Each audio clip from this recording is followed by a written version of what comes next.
श्री सरस्वती मैया की जय, श्री कृष्णचंद्र भगवान की जय।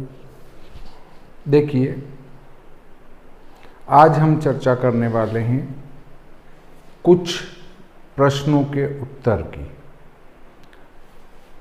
कुछ विद्वानों के प्रश्न आए हैं, जन्माष्टमी कब मनावें,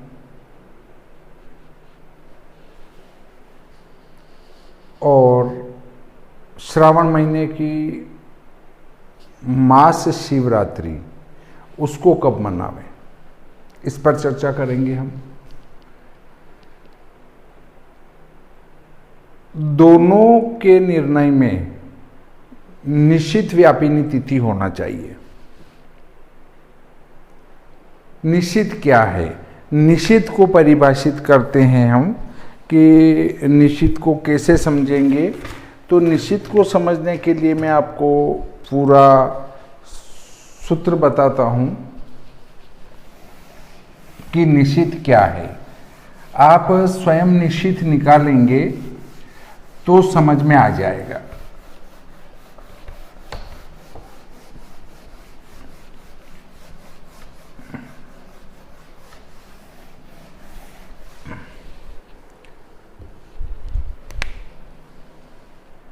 अगले दिन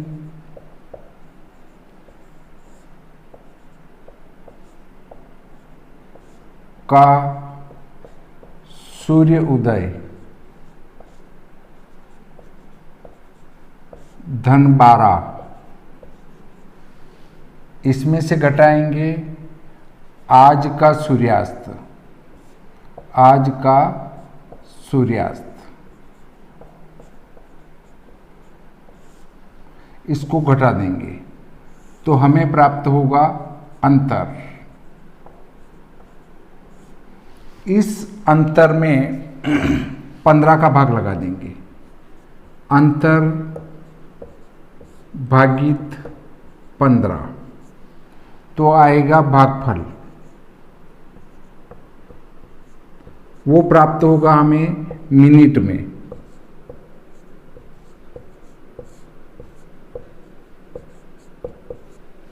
अब ये जो भागफल आया, इस भागफल में गुणा करेंगे 7 का तो गुणनफल आएगा।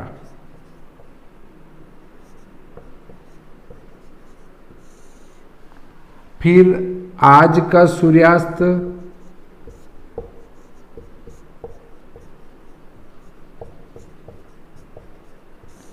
धन गुणनफल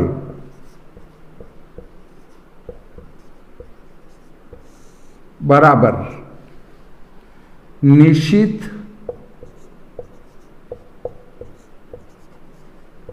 प्रारंभ। यहां से निश्चित काल प्रारंभ हो जाएगा। फिर हम निश्चित काल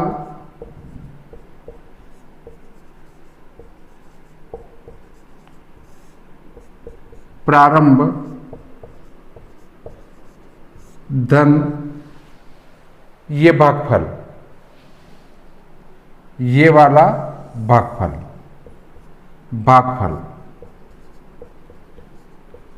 बराबर निश्चित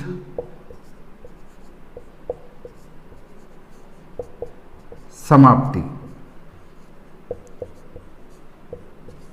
निश्चित यहां से प्रारंभ होगा और यहां समाप्त हो जाएगा। ठीक है। आप चूंकि विद्वान ज्योतिषी लोग हैं, इसलिए इसको गणित कर समझाने की आवश्यकता नहीं है। आप इसको बड़ी आसानी से कर सकते हैं इस सूत्र की सहायता से। जैसा कि वर्तमान के फेसबुक के विद्वान हुए या व्हाट्सएप के विद्वान हुए या यूट्यूब के विद्वान हुए, जिसको रात्रि का अभिजीत कहते हैं, वो जिसको रात्रि का अभिजीत कहते हैं, वास्तव में वो अभिजीत रात्रि का नहीं है। रात्रि में अभिजीत कभी नहीं आता है। अब जिनने कुछ पढ़ा नहीं तो वो रात्रि का अभिजीत कह दो, पर उस रात्रि के जो 8वां मुहूर्त है उसको हम कहते हैं निश्चित काल। वैसे सामान्य भाषा में अर्धरात्रि को निश्चित कहते हैं, परंतु अगर आपको सूक्ष्म और शुद्ध निश्चित काल निकालना है तो इस सूत्र से निकलेगा। अगले दिन का जो सूर्य उदय है उसमें 12 घंटे जोड़ दो और आज का जो सूर्यास्त है उसको उसमें से घटा दो। जो अंतर आता है उसको मिनट में बदल लेंगे, मिनट में बदल के 15 का भाग लगा देंगे तो लगभग हमें जो प्राप्त होगा वो मिनट में 12×72 मोटे रूप में 12 घंटे की रात होती है। तो आप समझ जाएंगे कि 12 घंटे गुणित 60 तो 720 मिनट होंगे। तो इसमें 15 का भाग लगाएंगे तो 15 चौक 60 और 15 8 120, 48 मिनट का हमें एक मुहूर्त प्राप्त होगा मोटे रूप में। इससे 2-5 मिनट ऊपर नीचे आएगा शुद्ध एक मुहूर्त का मान, और उसको जोड़ते जाएंगे हम, 7 का गुणा कर जोड़ देंगे सूर्यास्त में तो निश्चित काल का प्रारंभ होगा। फिर इस निश्चित काल के प्रारंभ में वही भागफल जोड़ देंगे लगभग 48 मिनट के लगभग, तो निश्चित की समाप्ति आ जाएगी। अब किसी भी माह के कृष्ण पक्ष की 13 और 14 देखेंगे। त्रयोदशी अगर इस निश्चित से पहले समाप्त हो जाती है और चतुर्दशी अगर 13 को आ जाती है तो 13 को मास शिवरात्रि होगी। हाँ, परंतु 13 को नहीं आती है और 14 को ही, इस समय में 14 आती है निश्चित काल को, तो 14 को ही हमारी मास शिवरात्रि होगी। दूसरी बात, अगर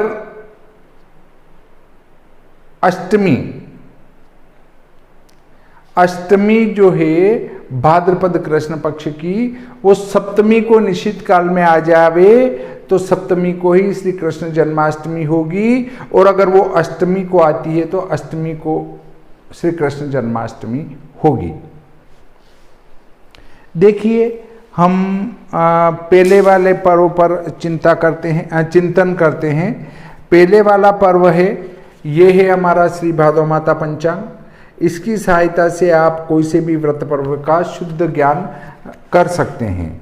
देखिए, अभी जो तत्काल आने वाली है मास शिवरात्रि है, वो आप देखेंगे कि ये त्रयोदशी 31/58 पहले लगभग 32 है, जो कि शाम को 6:47 पर ही समाप्त हो जाती है।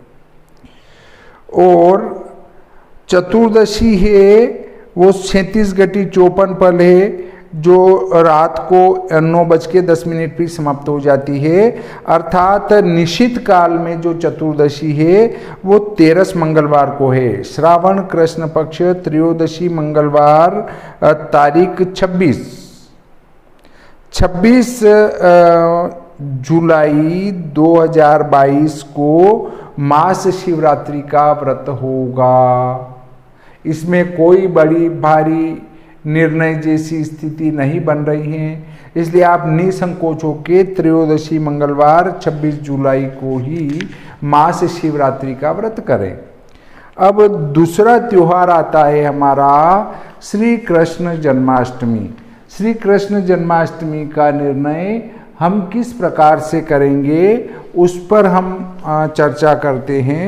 तो देखिए, सप्तमी गुरुवार को 38 घटी के लगभग सप्तमी है। सप्तमी गुरुवार 38 घटी के लगभग है, जो कि रात को 9:24 पर ही समाप्त हो जाती हैं 18 अगस्त को।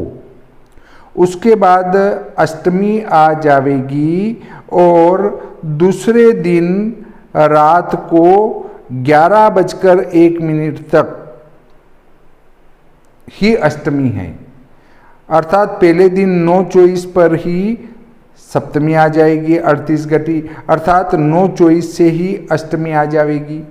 तो पूरे निश्चित काल में अष्टमी व्याप्त रहेगी और 19 तारीख को अष्टमी रात को 11 बजे तक ही रहेगी। तो 19 तारीख को हम श्री कृष्ण जन्माष्टमी नहीं कर सकते हैं। बहुत सारे कहेंगे कि रोहिणी नक्षत्र जो है वो 19 तारीख को आ रहा है, और रोहिणी नक्षत्र या कोई भी नक्षत्र किसी व्रत पर्व का निर्णायक नहीं होता है जहां तक उस नक्षत्र का निर्देश न हो। देखिए, एकाद जयंती ऐसी है जो नक्षत्र के आधार पर होती है। जैसे मैं बता दूं आपको कि रामानुजाचार्य जयंती, वो आद्रा नक्षत्र उसमें लिया जाता है, नक्षत्र के आधार पर ही उनका जो है जयंती आती है। तो मेष संक्रांति हो और वो नक्षत्र हो, उसी में उनका नक्षत्र प्रधान है।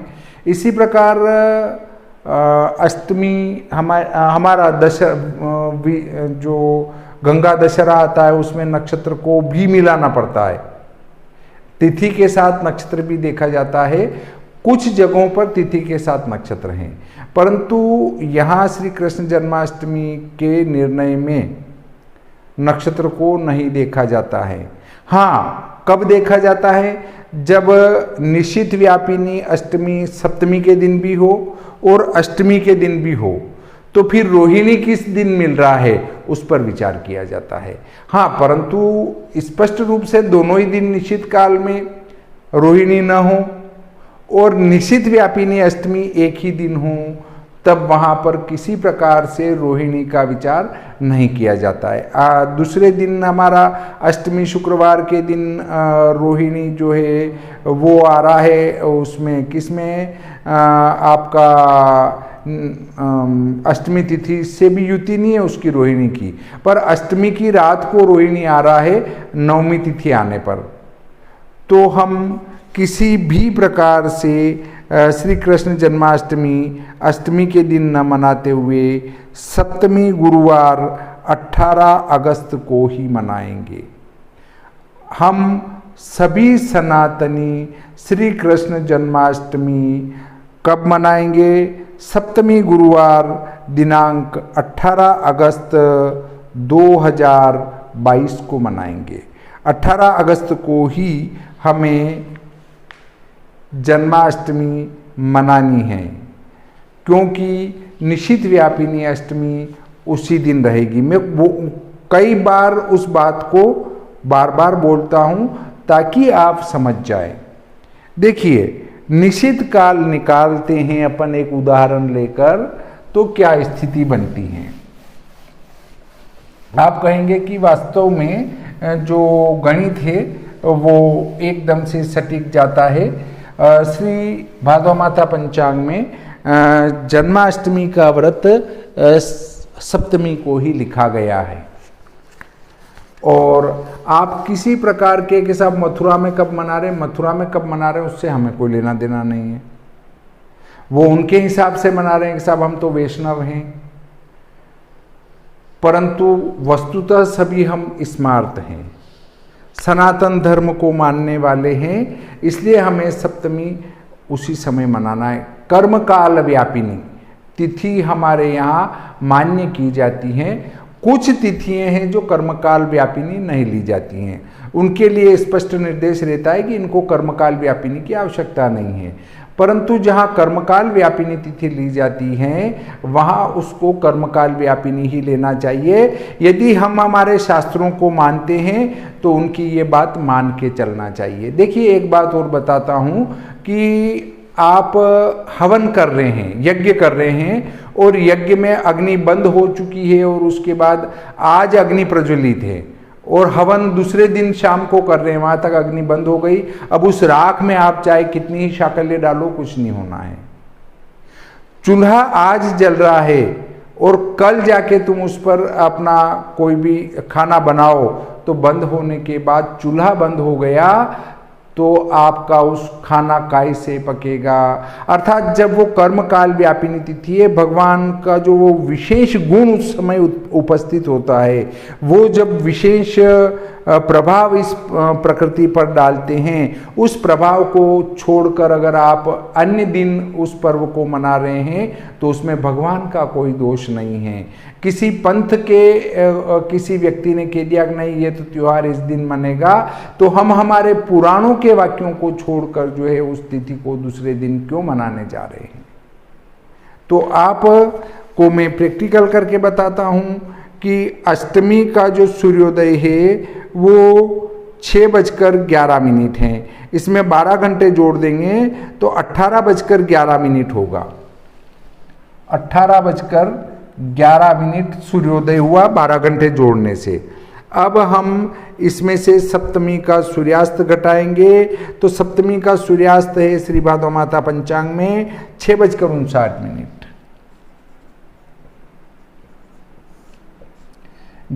यहाँ 12 बचेंगे और यहाँ 11 बचेंगे। इसमें 12 का 60 का गुणा करेंगे तो 11 गुणित 60 660। इसमें 12 जोड़ देंगे 2 7 6। इसमें 15 का भाग 672 में 15 चौक 60 और 15 चौक 60। 12 बचे गुणित 60 12 छंग 72 15 चौक 60 15 8 120। 44 मिनट 48 सेकंड। 44 मिनट 48 सेकंड में हम गुणा कर देंगे 7 का। 7 8 56 7 चौक 28 28 और 5 33। 7 चौक 28 7 चौक 28 और 2 30।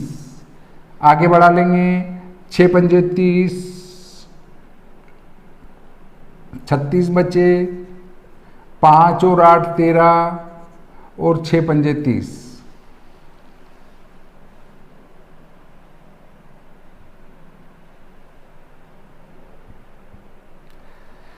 5 घंटे 13 मिनट 36 सेकंड। इसको आज के सूर्यास्त में जोड़ेंगे। आज का सूर्यास्त क्या है 6:59।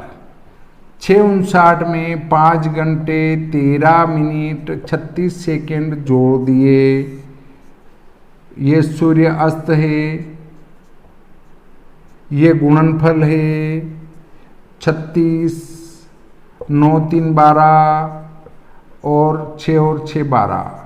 रात को 12:12 36 सेकंड से निशित काल का प्रारंभ हो जाएगा। अब इसमें 44 मिनट 48 सेकंड और जोड़ते हैं ये भागफल। तो 8 और 6 14 4 3 7 और 1 8 4 और 3 7 4 और 1 5। 12:57 तक निश्चित काल रहेगा। यहाँ से यहाँ में अगर हमारी अष्टमी रहती है उस दिन ही हम श्री कृष्ण जन्माष्टमी मनावेंगे। तो देखिए सप्तमी का जो समाप्ति काल है 18 तारीख को वो 9:24 है, अर्थात 9:24 के बाद अष्टमी आ जाती है और हमारा निशित तो रात को 12:12 से आएगा, अर्थात सप्तमी के दिन ही अष्टमी निशित काल में आ जाएगी और दूसरे दिन 11 बजे ही अष्टमी समाप्त हो जाएगी, लगभग 11 बजे, और उस दिन निशित काल में अष्टमी नहीं रहेगी। इससे हमें 18 अगस्त 2022 को ही श्री कृष्ण जन्माष्टमी का व्रत पर्व मनाना है। इसमें किसी प्रकार का कोई शास्त्रार्थ आपके सामने उपस्थित नहीं हो रहा है। इसमें रोहिणी नक्षत्र को कतई नहीं देखना है। फिर भी यदि कोई विद्वान कोई मत अपना प्रस्तुत करना चाहें तो वे कमेंट बॉक्स में कमेंट करने के लिए स्वतंत्र हैं, परंतु जिस पुस्तक का वे आधार ले उस पुस्तक का नाम, उसके पृष्ठ क्रमांक, श्लोक संख्या सहित लिखें, उसके बाद हम चर्चा करेंगे। परंतु ये ध्यान रहे कि धर्म सिंधु, निर्णय सिंधु, काल माधव, हाँ, इसके बाद जय सिंह कल्पद्रुम और हेमाद्री, इनके मत को लेकर ही लिखें या पुराण को लेकर। बाकी किसी पंथ विशेष ने कुछ लिख दिया उसका प्रमाण प्रस्तुत न करें। इस प्रकार आज का ये प्रकरण यहीं समाप्त करते हैं। श्री सरस्वती मैया की जय, श्री कृष्णचंद्र भगवान की जय।